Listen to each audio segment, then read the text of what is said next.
Ну что ж, друзья, вот мы и приехали. Сезон в этом году рано закончился. Сейчас 23 сентября, и технически он еще продолжается. Последнее воскресенье сентября не наступило, но фактически уже холодно ездить. Ладно, хоть немного навалили. Почувствовал я, повторюсь, это мотоцикл после ремонта коленвала самодельного, колхозного. Проехал километров 20, наверное, от силы. И уже опять стуканул. Давайте посмотрим напоследок, как у него стучит колено. И сезон на этом мы заканчиваем. Мопед, знаете, мне он понравился. Если мне получится его оставить и купить на него новый двигатель, подкатить, то я бы на нем поездил. Мне понравилось на нем ездить именно в городском режиме. Хотя вот эта наклоненная вперед вилка, она, конечно, мешает поворачивать. Вообще, идеология этого мопеда мне понравилась. Давайте его заведем, чтобы посмотреть, как он застучал.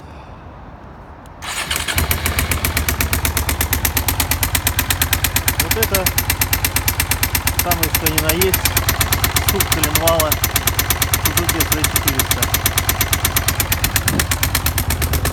Так он стучал до того, как мы его отремонтировали.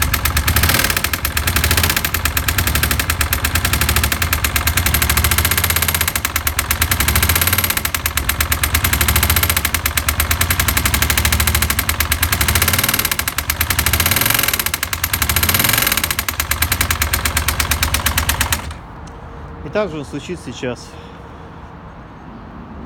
Никаких там бережный режим обкатки, никакие там прогревы на месте, ничего это не помогло. Так что все, сливает осол, мопед кончился.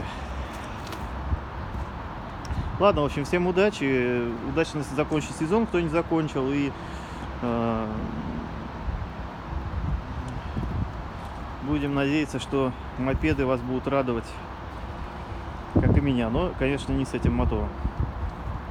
Этот мотор можно только выкинуть на помойку. Ладно, всем удачи, пока. Пока.